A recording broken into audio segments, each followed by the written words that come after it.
네, 회막으로의 부르심 이렇게 제목을 정했습니다. 레위기 1장 1절 말씀 본문으로 함께 하나님의 말씀을 나누고자 합니다.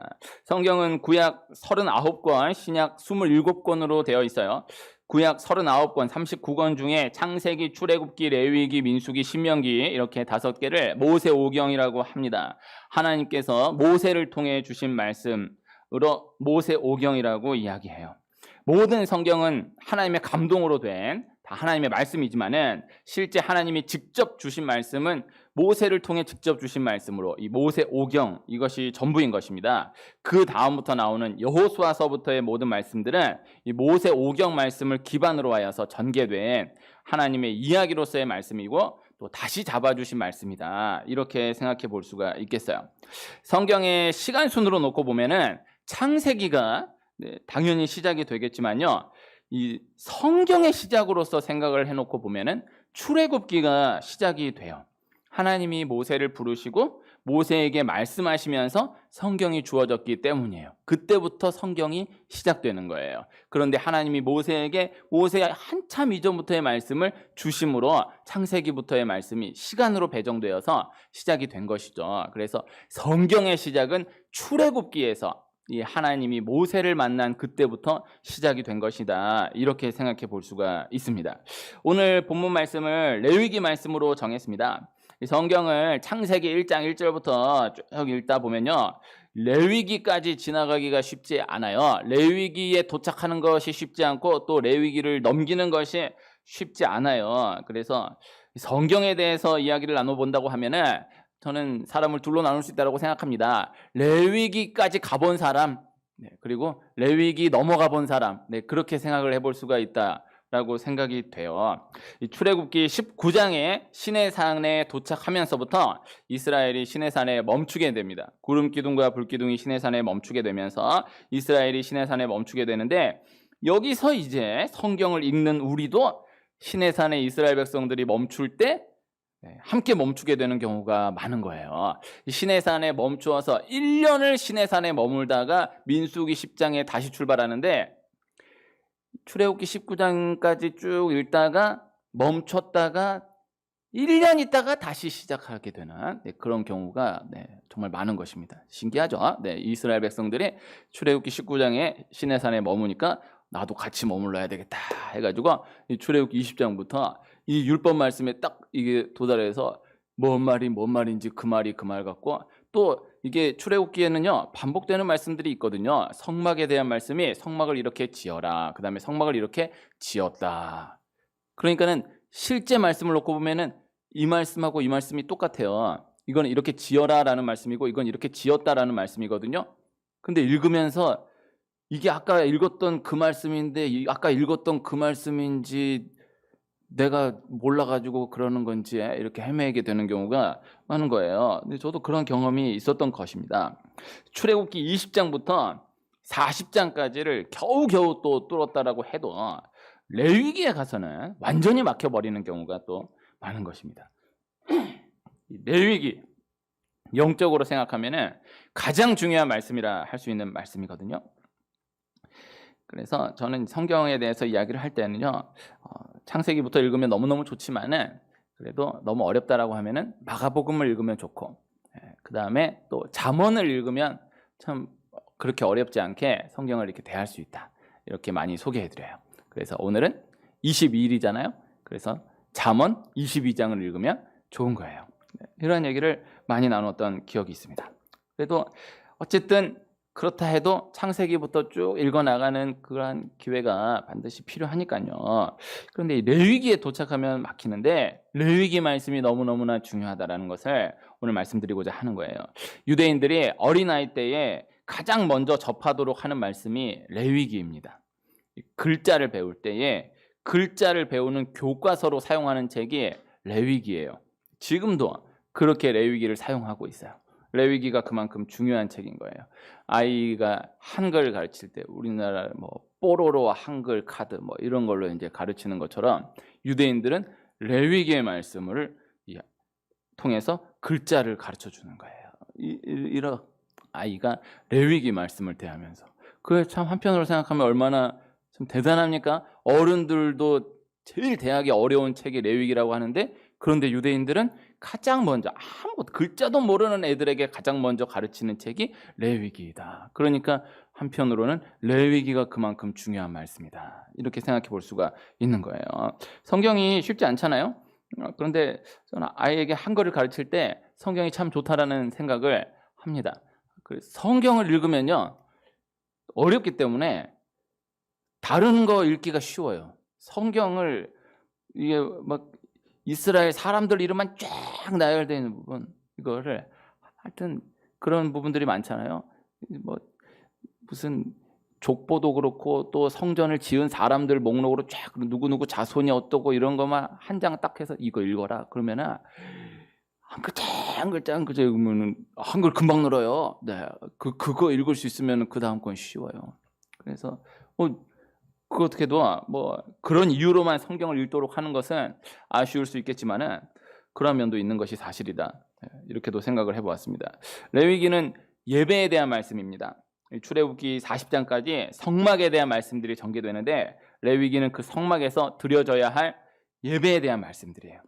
예배의 하나하나 실제적인 구체적인 말씀들. 지금 이 시대에 레위기 말씀을 그대로 적용해서 생각해 보기는 어렵지만, 그러나 이 레위기의 말씀들을 통하여서 우리가 하나님 앞에 어떻게 나아갈 수 있는가, 하나님이 우리와 어떻게 함께 하시는가에 대해서 알게 되는 영적으로 너무나 중요한 말씀이라 하겠습니다. 하나님이 우리와 함께 하시기 원하신다라는 거예요. 영적으로 예배를 넘어서는 중요한 것이 없다라는 것입니다.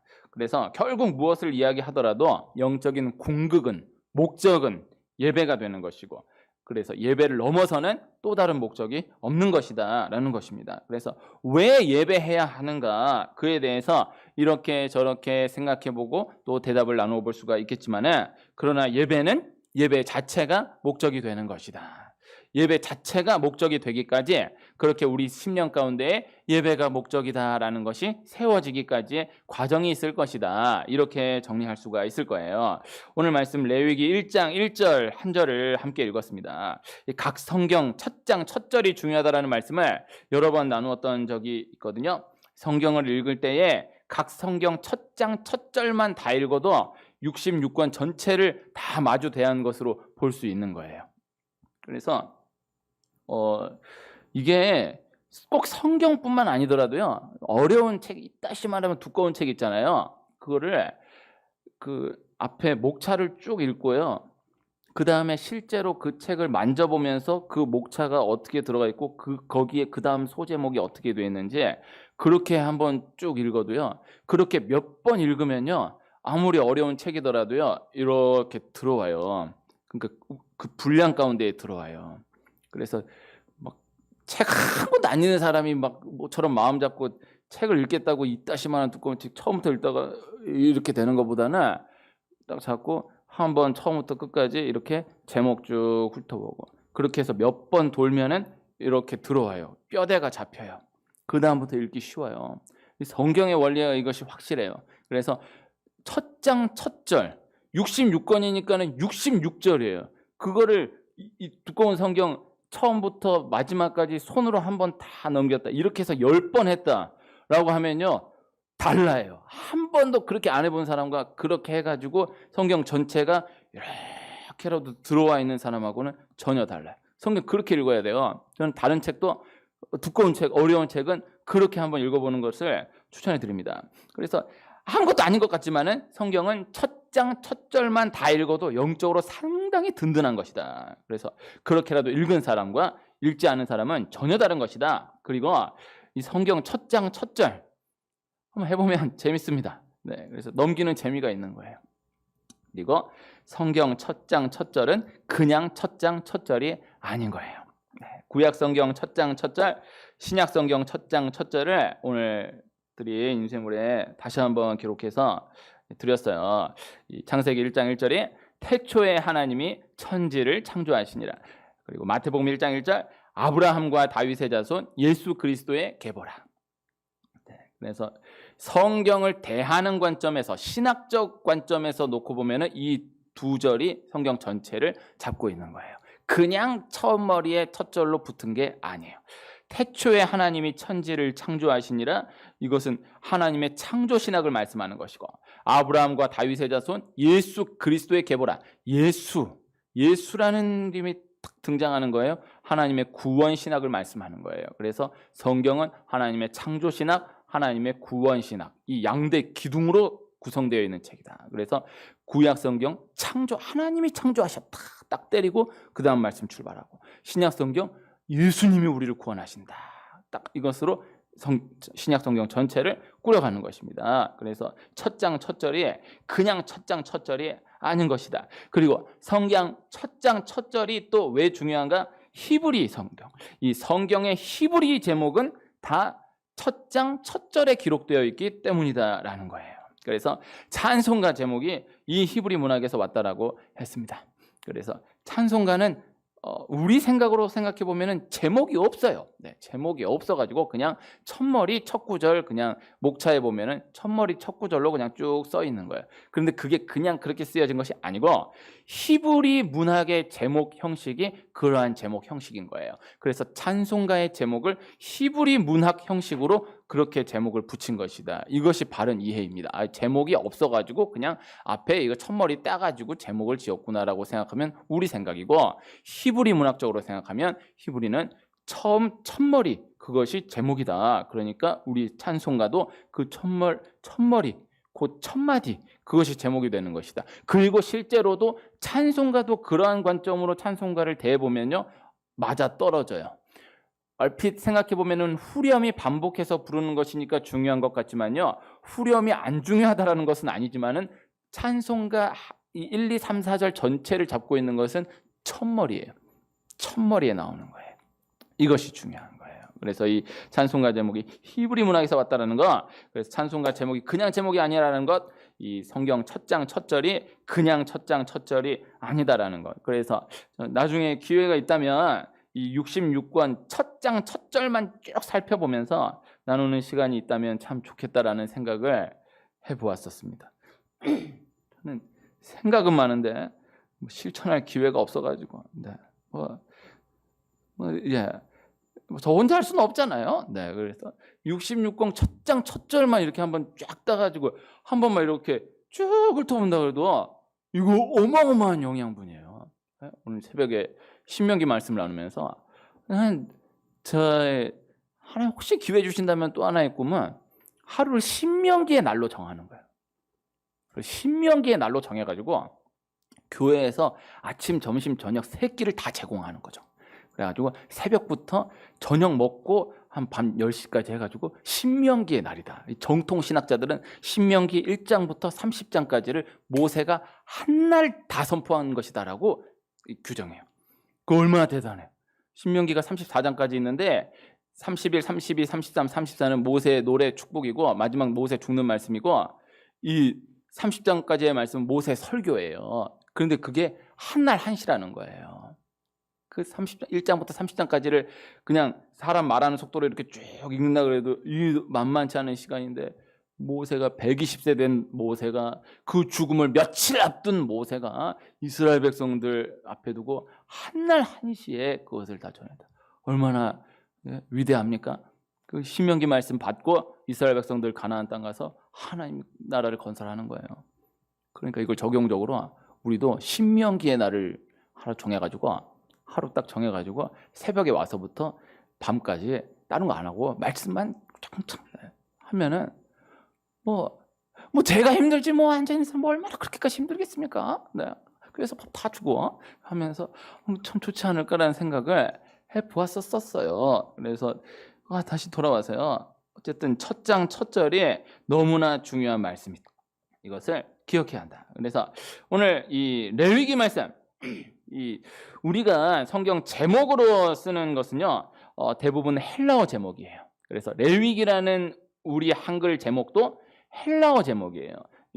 인쇄물에 드린 레위기의 헬라어 제목이 레비티콘입니다. 레비티콘 직역해서 레위기 이렇게 적은 거예요. 레비티콘, 레위인에게 속한, 직역하면 그러한 뜻인데, 레위기의 히브리어 제목이 와이크라. 이것이 중요합니다. 히브리어 제목 와이크라, 부르시다. 저는 이렇게도 생각을 해봤습니다. 왜 뭐 그럴 수밖에 없었겠지만은 제목만 그렇게 바꿀 수는 없었겠지만은 우리말 성경도 히브리어 제목으로 그냥 갖다가 이 창세기부터 축축축축 해나갔으면은 오히려 이해하기가 더 쉽지 않았을까라는 생각을 해봤었어요. 이 민수기의 히브리어 제목은 광야예요. 광야하고 말씀. 민수기가 이 민수 백성을 세다라는 뜻이에요. 백성을 세는 것도 너무너무 중요하지만은 광야의 여정, 광야에서의 기록, 광야에서의 말씀들 이렇게가 조금 더 와닿지 않을까요? 백성 세는 게 너무너무 중요하지만은 민수기는 백성 세는 말씀이다라기보다는 민수기는 광야에서 주어진 말씀이다. 광야를 지날 때 읽어야 할 말씀이다. 이렇게 조금 더 읽고 싶지 않을까요? 네, 그런 생각을 해봤습니다. 근데 어쨌든 우리 제목은 헬라어 제목이에요. 그런데 히브리어 제목은 레위기는 와이크라는 부르시다라는 뜻. 이 부르시다라는 뜻의 이 와이크라가 레위기의 히브리어 제목이다라는 것입니다. 오늘 말씀 1장 1절 다시 보면요, 여호와께서 회막에서 모세를 부르시고 그에게 말씀하여 이르시되, 이렇게 돼 있거든요. 우리말 어순하고 히브리어 어순이 달라요. 우리말 어순하고 영어 어순이 다르잖아요. 영어를 하기 어려운 이유 중에 하나가 어순이 다른 거잖아요. 저는 일본어도 못하지만 일본어는 영어보다는 훨씬 더 배우기가 쉽다라고 하더라고요. 그 이유가 일본어는 어순이 같아서. 그래서 그냥 생각하는 대로 일본어로 바꿔서 그냥 말만 해주면 된대요. 근데 영어는 그게 아니라 어순이 바뀌잖아요. 이게 힘든 거예요. 그래서 히브리어 어순도 달라요. 그래서 레위기 1장 1절 첫머리가 우리말로는 여호와께서 이렇게 시작되지만요, 히브리어 성경은요 와이크라 이렇게 시작되는 거예요. 부르셨다라는 거예요. 그 부르셨다, 그 단어 하나가 레위기 27장 전체를 잡고 있다, 이렇게 이야기할 수 있어요. 그래서 히브리어 성경 원어로 놓고 보면요, 그 첫머리에 나눈 단어를 통해서 이것이 정말 하려고 하셨던 말씀이구나, 이렇게 깨닫게 되는 경우가 많거든요. 이 마태복음 5장의 팔복 말씀 같은 경우에 보면요, 심령이 가난한 자는 복이 있나니 천국이 그들의 것이며, 이렇게 나오잖아요. 이게 원어로 하면 예수님이 처음으로 뭐라고 선포하시냐면 복되도다 심령이 가난한 자들이요. 이게 이제 어순을 직역해가지고 나온 순서 말씀이에요. 이게 더 멋있잖아요. 당연하잖아요. 예수님이 그 400년 동안 끊어져 있었던 그 말씀이 끊어져 있었던 상황 가운데에 산에서 백성들에게 말씀을 처음 딱 선포하시는데 복되도다 이렇게 선포하는 거예요. 복이 있다고. 누가? 심령이 가난한 자들이. 천국이 그들의 것이다. 근데 이게 이제 우리말로는 심령이 가난한 자는 복이 있나니 천국이 그들의 것이며, 말은 맞지만 왠지 말씀이 좀 맥이 빠지는. 네. 그래서 복되도다! 뭐 심령이 가난한 자들이 이렇게 나와야 이게 진짜 뭐 틀린 번역은 아닌데 순서가 그만큼 또 중요한 거죠. 그래서 레위기 말씀은 부르셨다. 누가? 누구를? 부르셨다. 하나님, 여호와께서 모세를, 이렇게 말씀이 이어지는 거예요. 부르셨다라는 것. 그래서 레위기 말씀은 부르셨다라는 것으로 시작되는 말씀이다. 이것이 핵심이다 라는 것입니다. 그래서 와이크라, 이것이 첫 단어인 거예요. 그래서 이것을 먼저 전제하고 우리말 순서대로 여호와께서와 모세를 이라는 단어를 생각해보고 말씀을 이어가면요, 인쇄물 드린 말씀 출애굽기 3장 4절 말씀, 그리고 6장 2절 3절 말씀, 제가 읽으면요, 여호와께서 그가 보려고 돌이켜 오는 것을 보신지라 하나님이 떨기나무 가운데서 그를 불러 이르시되 모세야 모세야 하시매 그가 이르되 내가 여기 있나이다. 그리고 하나님이 모세에게 이르시되 나는 여호와이니라. 내가 아브라함과 이삭과 야곱에게 전능의 하나님으로 나타났으나 나의 이름을 여호와로는 그들에게 알리지 아니하였고. 처음 말씀을 나누면서 하나님 모세를 부르시면서 이 성경이 시작되었다라는 말씀을 나누었었어요. 하나님의 역사는 태초에 하나님 천지를 창조하시면서 시작된 것이지만은 성경의 시작은 하나님이 모세를 부르시면서 모세에게 하나님 말씀을 주시면서 그렇게 성경이 시작된 거다라고 했어요. 이 창세기에도요 보면은 여호와라는 이름이 여러 번 등장해요. 여호와라는 이름이 계속해서 등장하고 또 여호와를 불렀다라는 말씀이 나오고 아브라함, 이삭, 야곱의 말씀을 진행할 때에도 계속해서 여호와께서 이렇게 말씀이 전개되는 것을 볼 수 있거든요. 그러나 그것은요 다 관용적 표현인 거예요. 모세가 그렇게 기록을 한 거예요. 하나님이 실제 하나님의 이름을 말씀하시면서 소개한 사람은 모세가 처음인 거예요. 이 출애굽기 6장 2절 3절 말씀을 꼭 기억해 둘 필요가 있어요. 나는 여호와이니라. 내가 아브라함과 이삭과 야곱의 전능의 하나님으로 나타났으나 나의 이름을 여호와로는 그들에게 알리지 아니하였다. 그래서 아브라함과 이삭과 야곱에게는 내 이름을 얘기한 적이 없어. 그런데 모세 너에게는 내 이름을 처음 이야기한다. 내가 여호와다. 이렇게 이야기하시는 거예요. 그것에 기반하여서 모세가 관용적 표현으로 아브라함 이야기, 이삭 이야기, 야곱 이야기 할 때 여호와께서 이러이러하셨다. 여호와께서 이렇게 진행하셨다. 그렇게 말씀을 기록한 거예요. 그래서 이 모세가 여호와의 이름을 처음 알게 된 사람인 거예요. 너무너무 귀한 거예요. 그 다음 말씀 제가 한번 읽을게요. 출애굽기 33장 11절 말씀이요. 사람이 자기의 친구와 이야기함 같이 여호와께서는 모세와 대면하여 말씀하시며 모세는 진으로 돌아오나 눈의 아들 젊은 수종자 여호수아는 회막을 떠나지 아니하니라. 그래서 하나님이 모세에게 자기 이름 처음 얘기해 줬어요. 그래서 사람이 자기의 친구와 이야기함 같이 여호와께서는 모세와 대면하여 말씀하셨어요. 예. 자기 이름을 아무에게나 알려주지 않았어요. 모세에게 처음 말씀하신 거예요. 그리고 그 모세와 친구와 같이 대면하여 말씀하신 거예요.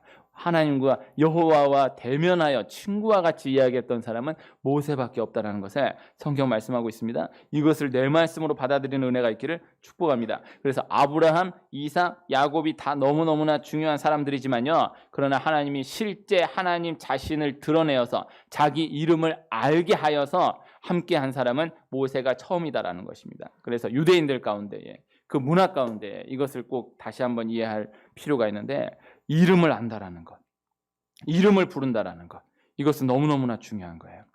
이름을 안다라는 거는 내가 네 이름은 안다 이 뜻이 아닌 거예요. 내가 너를 안다라는 뜻이에요. 이름을 안다라는 것, 이름을 부른다라는 것, 이것은 인격적인 만남을 이야기하는 거예요. 수많은 사람 가운데에서 그 사람의 이름을 불렀다라는 것, 그냥 이름을 아네가 아니라 이 사람이 이 사람을 아는구나, 이 사람을 아는구나 이 뜻이에요. 삭개오 이야기 가운데에서 예수님이 돌무화과 나무 위에 올라가 있는 삭개오에게 너 그 나무 위에 올라가 있는 일로 내려와봐가 아니라 바로 처음으로 삭개오야 내려오라 말씀하시는 거예요. 그 수많은 사람 가운데에서 예수님 삭개오를 부르시는데 삭개오 이름 부르시는 거예요. 이것은 예수님 삭개오를 부르셨다라는 뜻이 아니라 예수님 이미 삭개오를 알고 계셨다라는 것을 말씀하는 거예요. 이름을 불렀다라는 것, 이름을 안다라는 것, 이것이 너무너무나 중요한 것입니다. 이름을 알아야 됩니다. 이름을 부르며 기도해야 됩니다. 누군가를 위해 기도할 때는요, 이름을 불러 기도해야 되고, 제가 얼마 전에 제 중학교 때 저를 가르쳐 주셨던 교목 목사님을 뵀거든요. 네, 제가 배제중학교, 미션 배제중학교를 나왔는데 그때 당시 교목 목사님을 30년 만에 뵀어요.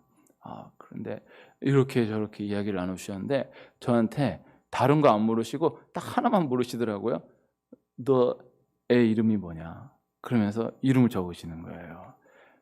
애 둘 이름이 뭐냐 해서 이름 적으시더라고요. 다른 거 하나도 나한테 물어보고 적고 이런 거 없는데 한 시간을 이야기 나누면서 그냥 이야기 나누다가 딱 펜 꺼내서 적으시는 거는 너의 이름 얘기해라. 그래서 이름 적으시는 거예요. 그래서 내 이름 적는 이유는 너를 위해 기도할 때 네 아이들 이름 불러가며 기도하기 위해서이다. 정말 대가는 다른 거예요. 너무 다시 한번 배운 거예요. 너무 감사하더라고요. 그 이름이 기록되었다라는 게 그 귀한 목사님 수첩에 이름이 기록되었다는 게 너무 감사하더라고요. 이름을 아는 거예요. 이름을 아는 게 중요한 거예요. 그 이름을 부르며 기도하는 거예요. 이름이 중요합니다. 제가 위례에 와서는 어지간하면 이름을 안 물어보려고 그래요. 네, 그래서 한 번을 다녀가도 다 그렇게 기어이 이름 안 가르쳐준 분이 50명이 넘어요. 한 300명이 넘게 다녀간 거, 이제 400명 넘게 다녀간 가운데에서 이름 절대 얘기 안 해요. 그래서 여기 와서는 이제 이름을 아예 안 물어보기로 했어요. 그분이 먼저 얘기해 주시기 전에는 안 물어보기로 했어요. 네. 근데 이게 경험이 이게 달라요, 확실히. 이름만 딱 해놔도 그분하고 그분이 어떻게 다녀가는지, 그분 오셔가지고 무슨 얘기 어떻게 나누는지가 안 잊혀지는 거예요. 그대로 그 상황이 뭘 얘기했는지가 그때 그 분위기가 하나도 안 잊혀지는 거예요. 근데 이름이 없으면 그때 그분 다녀가기 너무 막연한 거예요. 이름을 중요하게. 유대인 문화 가운데서 이해할 필요가 있습니다. 이름이 중요합니다. 오늘 이 인쇄물에 시를 한 편 써놨습니다. 이게 시를 제가 분위기는 못 잡겠지만은 그래도 적어놨으니까 읽고 넘어갈게요. 내가 그의 이름을 불러주기 전에는 그는 다만 하나의 몸짓에 지나지 않았다. 내가 그의 이름을 불러주었을 때 그는 나에게로 와서 꽃이 되었다. 내가 그의 이름을 불러준 것처럼 나의 이 빛깔과 향기에 알맞은 누가 나의 이름을 불러다오. 그에게로 가서 나도 그의 꽃이 되고 싶다. 우리들은 모두 무엇이 되고 싶다. 너는 나에게, 나는 너에게 잊혀지지 않는 하나의 눈짓이 되고 싶다. 네. 이게 자꾸 돌연적인 사태를 내가 이 시를 만들면 여기 있겠냐? 네. 이 시는 김춘수의 꽃이라는 시예요. 대한민국 국민이 가장 좋아하는 시. 윤동주의 서시를 제치고 압도적인 1위로 꼽힌 시가 이 김춘수의 꽃이에요. 네, 이 김춘수의 꽃 참 귀한 시지 않습니까? 네, 이 이름을 알아야 돼요. 그래서 이 이름을 알기 전과 안 후로 완전히 나뉘게 되는 거예요. 제가 한 20여 년 전에 봤던 영화 가운데 이 영화 캐스터웨이라는 영화가 있는데요. 거기에 뭐 다 소개할 수 없지만요. 주인공이 어찌어찌 하다가 무인도에 표류된 거예요. 거기서 4년을 혼자 지내게 되거든요. 그 무인도에 표류되면서 4년 혼자 지내는데 그 4년을 지내면서 이분이 그때 함께 떠내려온 물건 가운데 배구공이 하나 있었는데 그 배구공에다가 이름을 붙여주는 거예요. 그 배구공 회사 이름을 그 배구공의 이름으로 부르는 거예요. 너는 윌슨이다. 그래서 4년 동안 그 윌슨하고 이야기하면서 지내는 거예요. 윌슨이라고 이름을 딱 붙이는 그 순간 그 배구공은 그냥 배구공이 아닌 거예요. 윌슨이 되는 거예요. 나중에 이 무인도를 탈출할 때 그 윌슨을 데리고 탈출하는데 윌슨이 하다가 보니까 윌슨이 떠내려가게 됐어요. 그래서 그 뗏목에서 헤엄쳐가지고 윌슨을 구할 윌슨 이게 이렇게 보면 얼마나 멍청해요. 배구공한테 막 윌슨 이러면서 하는데 결국 얘를 못 잡고 이 윌슨이 떠내려가는 거예요. 그건 자기가 죽을 수가 없으니까 할 수 없이 뗏목으로 가면서 윌슨 그러면서 이렇게 하니까 감동이 없는데 전 세계가 다 울었어요. 그 순간에 이 주인공 톰 행크스가 윌슨을 부르며 오열할 때 전 세계가 다 울었어요. 그 영화관에 있는 사람들이 다 펑펑 우는 거예요. 윌슨. 이름이 중요한 거예요. 이름을 우습게 보면 안 돼. 천국에 들어갈 때 딱 하나 확인하는 거예요. 생명책에 너 이름 있구나. 너는 천국으로 들어가라. 다른 거 하나도 확인 안 하고 이름 하나만 딱 확인하는 거예요. 하나님이 모세에게 여호와라는 이름을 처음 알려주는 거예요. 그리고 하나님 모세에게 모세 이름을 부르시면서 부르시는 거예요. 모세야 모세야. 이 관계. 이것을 기억해야 됩니다. 레위기의 히브리어 제목이 와이크라 부르심이라고 했습니다. 기독교는 부르심의 종교. 레위기 말씀은 하나님이 모세를 부르시면서 시작이 되는 거예요. 하나님 모세를 불러주시지 않았다면요, 모세가 하나님께로 먼저 나아갈 수는 없어요. 하나님 모세를 불러주셨기 때문에 이 레위기 말씀이 시작될 수 있었다라는 것입니다. 항상 기억해야 하는 기독교의 핵심 진리. 하나님이 우리를 부르셨다라는 것. 내가 나아갔다고 생각할 수 있고 내가 하나님 찾았다라고 생각할 수 있지만은 그러나 절대 그렇지 않다. 하나님이 나를 부르신 것이다 라는 것입니다. 모든 다른 종교는 우상은 그 신에게 내가 나아간 거예요. 그 종교도 그렇게 가르치는 거예요. 내가 그 우상을 찾은 것이고 내가 그 점쟁이에게 나아간 거예요. 내가 그 신에게 나아간 거예요. 그러나 기독교는 그렇지 않아요. 시작이 다른 거예요. 하나님이 불러주신 거예요. 하나님 부르신 거예요. 이게 기독교의 양보할 수 없는, 절대 양보할 수 없는 핵심 진리가 되는 것입니다. 신약 성경의 모든 예수님과의 모든 만남들을 보면요, 예수님이 먼저 다가가셔서 만나주신 사람도 있고요, 예수님은 그냥 지나가시는데 예수님 막 부르면서 예수님 찾아와가지고 만난 사람이 있고, 예수님 안 만나겠다는데도 기어이 와가지고 만난 사람도 있거든요. 그런데 원어로 보면 전부 다 수동태인 거예요. 다 예수님이 다가가신 거예요. 예수님 불러주신 거예요. 눈으로 보기엔 예수님 다가가서, 이 사람은 예수님 다가가서 만나 주신 것 같고 이 사람은 지가 예수님께 나아가서 만나 주신 것 같지만은요, 그러나 그 실상은 이 사람도 예수님이 불러주신 것이다. 예수님이 만나 주신 것이다. 이것을 기억해야 하는 것입니다. 내가 하나님께 나아갔다고, 내가 하나님 찾았다고, 내가 하나님 생각했다라고 하는 그 모든 순간들이 실상은 다 하나님이 불러주신 순간들이었다라는 거, 이것을 기억해야 하는 것입니다. 그 다음 오늘 말씀에 이 마지막, 오늘 결국 이 나누고자 했던 이 핵심, 하나님이 모세를 회막에서 부르셨다라는 것입니다. 여기서 레위기가 시작이 됩니다. 중요한 것, 성막이라고 말씀하시지 않고 회막이라고 말씀하셨다라는 것. 그 맨 마지막에 성막과 회막을 이렇게 두었는데요. 성막, 뮤식한, 거처, 장막, 성막이라는 뜻. 회막은 원어로 오헬 모에드, 정한 때, 정한 거처, 정한 모임으로서의 천막. 다 성막도 천막이고 회막도 천막이에요. 그리고 같은 거예요. 성막이 따로 있고 회막이 따로 있는 게 아니라 똑같은 것을 두고 회막이라고 부를 때가 있고 성막이라고 부를 때가 있는데, 그때가 구별되는 것이 중요한 것입니다. 같은 것을 말씀하시는데 하나님 성막이라고 칭하실 때가 있어요. 그리고 회막이라고 칭하실 때가 있는 거예요. 하나님은요, 하나님이에요. 그러나 모세에게 여호와라는 이름을 알리시면서 함께 하시는 거예요. 그냥 함께 하시는 것이 아니라 내가 여호와다, 이름을 알리시면서 함께 하시는 거예요. 모세는 그냥 모세예요. 근데 하나님이 모세를 부르시면서 모세 이름을 부르시면서 함께 하시는 거예요. 성막은 거룩한 장막, 사람이 들어갈 수 없는 곳. 그리고 성막이라 하면 그저 성막인 거예요. 그러나 회막이라고 칭하면서, 하나님 회막이라고 칭하시면서 하나님이 불러주시는, 하나님과의 만남이 있는 장막이 되는 것입니다. 내가 교회에 왔습니다. 그러나 그렇지 않은 것입니다. 하나님이 교회로 불러주신 것입니다. 아무 데서나 기도하면 되는 거 아니냐? 요새 그런 질문들이 너무 많은데, 아무 데서나 예배하면 되는 거 아니냐? 하나님 어디 계시나? 어디에 계시는데 아무 데서나 기도하면 되는 거 아니냐? 너무 어렵게 생각하지 말고 그냥 인격적으로 한번 생각을 해보면요.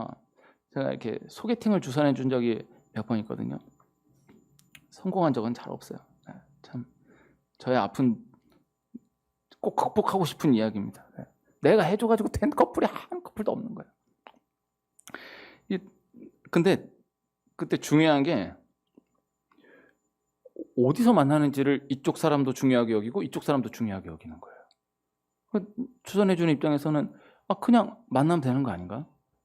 안 그래. 이쪽 사람도 어디에서 만나는지를 너무너무 중요하게 여기고 이쪽 사람도 어디에서 만나는지를 너무너무 중요하게 여기는 거예요. 이게 핵심이에요.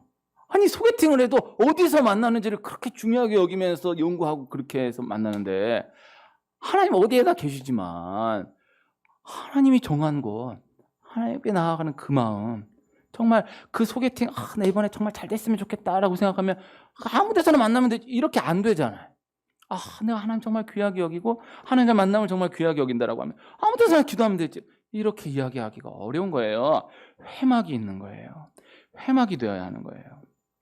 그래서 하나님과의 만남, 교회를 귀하게 여기는 사람에게 큰 축복이 있습니다. 교회가 성막인 사람이 있고 교회가 회막인 사람이 있어요. 그곳에 하나님 계셔. 그 교회가 있네. 그럼 교회가 성막인 사람이에요. 이곳에 하나님 함께 하셔. 이곳이 나의 하나님이 함께 하셔. 교회가 회막인 사람이에요. 교회가 내 교회인 사람이에요. 요새 유튜브 시대라 어떤 말씀이든 다 들을 수 있어요. 교회는 여기 교회 다니면서 은혜는 여기서 받는 사람들이 많아요. 저는 그게 꼭 나쁘다라고만 생각하진 않아요. 내가 다니는 교회에서는 은혜를 못 받고 은혜는 유튜브에서 다 받는 거예요. 여기저기 헤매면서. 그러나 기억해야 할 것은 복은 회막에서 임하는 거예요. 복은 내 교회를 통해서 임하는 거예요. 한나가 엘리를 통해서 사무엘을 받아요. 엘리를 통해서 그토록 기다렸던 아들 이 사무엘을 응답받는 거예요. 근데 그때 당시에 엘리는 한나를 만난 그때 당시에 이미 영적으로 어두워졌던 제사장이에요. 근데 그건 엘리의 소관이고, 중요한 것은 한나에게 있어서는 어쨌든 엘리가 어두워졌던 하나님 앞에 어쨌든 한나에게는 엘리가 제사장인 거예요. 이게 중요한 거예요. 그래서 엘리를 통해서 사무엘을 응답하시는 거예요. 성막에서 회막으로의 신앙으로 계속해서 나아가야 하는 것입니다. 그래서 거기 교회가 있더라. 여기가 내 교회. 이곳에 내 하나님 계시다. 이거 내 교회에서 내 하나님을 만난다. 모세와 같이 하나님과 친구와 같은 만남이 이어지는 축복이 있기를 축원합니다. 회막은 교회는 피가 있는 곳. 내 죄를 위해서 죽으신 예수 그리스도의 피가 있는 곳. 회막은 교회는 새로운 시작이 있는 곳. 회막은 교회는 구체적인 축복, 구체적인 은혜, 능력을 공급받는 것. 이 레위기 1장 1절이 기억되는 이 레위기 1장 1절이 계속해서 연속되는 은혜가 있기를 축원합니다.